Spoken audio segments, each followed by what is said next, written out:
네, 강박의 원리를 한번 알아볼 텐데요.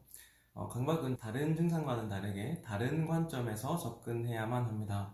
강박이라는 것 자체는 사실 증상이지 그것은 원인은 아닙니다. 이것은 다른 신경증도 마찬가지고요. 대신 우리가 왜 강박이라는 증상이 생겼는지를 살펴봐야 합니다. 증상 자체만을 해결하려 하면 증상을 만든 원인이 사라지지 않는 한 재발하게 됩니다. 대신 근본 원인을 찾고 그것을 해소해야만 증상 자체로부터 완전히 벗어날 수 있습니다. 이 때문에 어쩌면 약물 치료가 한계가 있을지도 몰라요. 분명히 증상 개선에 호르몬을 치유하기 때문에 좋아지는 면은 있겠지만, 그리고 그것이 완치를 만들어내기도 하지만 증상을 만든 원인은 사라지지 않고 남아있는 경우가 많기 때문입니다. 그래서 면역이 생기거나 또 다른 증상을 재생산하는 그런 방식으로 재발하기도 하는 거고요. 그래서 우리는 꼭 근본 원인을 찾고 그 원인이 만들어진 원리에 따라서 해소하는 작업이 꼭 필요합니다. 이와 같이 우리가 강박 역시 원리는 동일할지도 몰라요.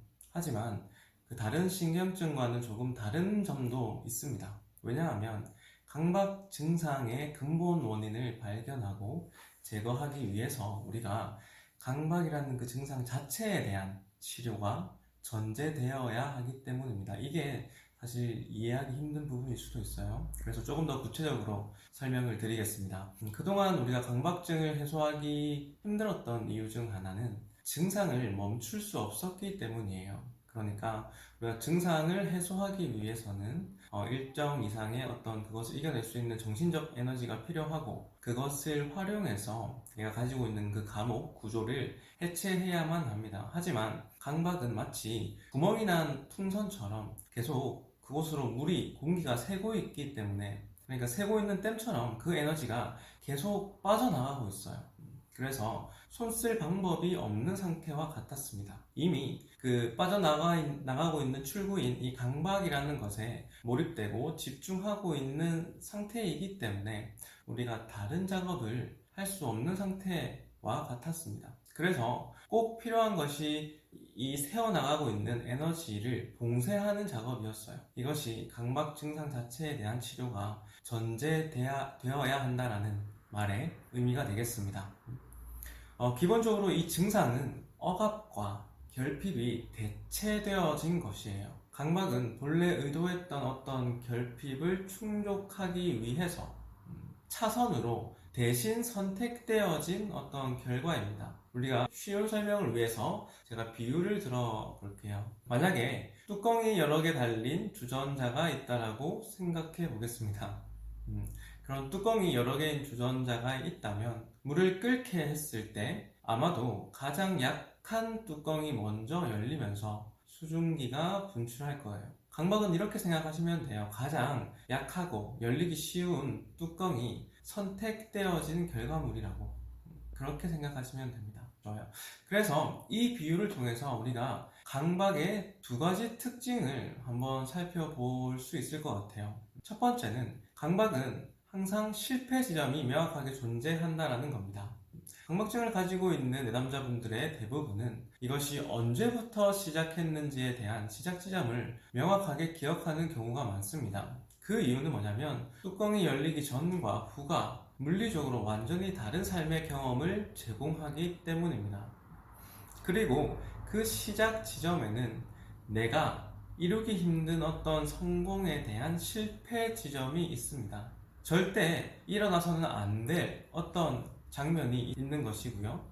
원치 않는 사람과 함께한 장면 혹은 건강을 위협하는 장면과 같이 절대 일어나서는 안 될 그런 자극적인 어떤 실패에 대한 두려움이 존재합니다. 뚜껑이 여러 개인 주전자로 비유하자면 원래 열렸어야 하는 그런 무겁고 중심이 되는 두꺼운 강한 뚜껑이 존재하는데, 그것 대신 약한 뚜껑이 선택되어지게 된다라는 것의 의미를 우리가 알아야 됩니다. 우리는 그 위기의 순간, 그 강박이 나에게 선택되어진 것이에요. 사실 그 강박을 앓게 된 사람들은 이런 후회를 많이 해요.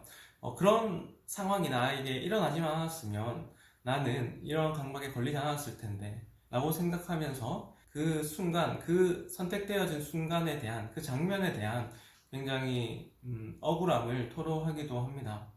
하지만 그렇지 않아요. 사실은 그것은 선택되어진 것일 뿐이고, 사실 그게 아니더라도 다른 부분이 선택되어질 여지가 굉장히 많았을 겁니다. 우리가 중요한 것을 못하게 되는 어떤 실패 지점에 생긴 사소한 것으로서의 회피이자 성공적인 분출 지점이 바로 강박이라는 점을 우리가 반드시 이해해야만 합니다. 그래서 그 어떤 강박 증상도 너무나 해내기 힘든 것을 선택하지 않아요. 내가 느끼는 고통과는 별개로 쉽게 떠올리고 행할 수 있는 사소한 것이 바로 출구가 됩니다. 그렇기 때문에 제가 1편에서 말씀드린 스스로 느끼기에도 사소하고 소심해 보인다 라고 생각하는 것입니다.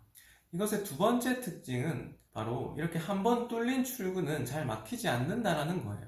비록 강박 증상이 선택되어진 대체 증상이긴 하지만 그것이 비록 약한 뚜껑이라 할지라도 한번 그렇게 뚫려버린 출구가 있다면 계속 그곳을 집중 공략하고 집착하게 됩니다. 그러니까 한번 열린 뚜껑은 자동적으로 닫히지 않는 것이죠. 예를 들면 이렇게 생각할 수도 있을 거예요. 만약에 근본 원인이 물을 끓게 만드는 어떤 불이라고 한다면 그 불 자체는 사라지지 않고 있기 때문에 그 압력은, 그 수증기는 계속 존재할 것이고, 그게 존재하는 한 그 약한 출구는 계속, 그 강박은 계속 출구로 활용되게 될 것이라는 의미입니다. 이런 의미에서 사실 무의식이라는 것은 선악과는 상관없이 굉장히 효율적으로 움직이는 것으로 보여요. 내가 아무리 이것이 고통이라 할지라도 그것이 쉽게 성공할 수 있는 효율적인 출구라면 우리는 계속 그것을 활용하게 된다는 겁니다. 그래서 이것을 내가 의식적으로 통제하거나 멈추거나 할 수 없는 부분이, 이 부분이 이유가 될 수 있어요. 그러니까 점점 습관화되면 될수록 이것은 더 공고하게 변합니다. 더 강화되는 거예요. 이렇게 되면 결국 이러한 고통이긴 하지만 이 고통이 오히려 무의식의 입장에서는 안전지대가 되는 것입니다. 우리가 이 부분을 먼저 이해를 해야 될 거예요. 그래서 우리는 다음 시간에는 이것을 통해서 뭔가 이 증상을 더 정확하게 이해하기 위해서 조금은 어렵지만 뇌과학적인 이해를 해보려고 합니다. 다음 영상에서 뵙겠습니다.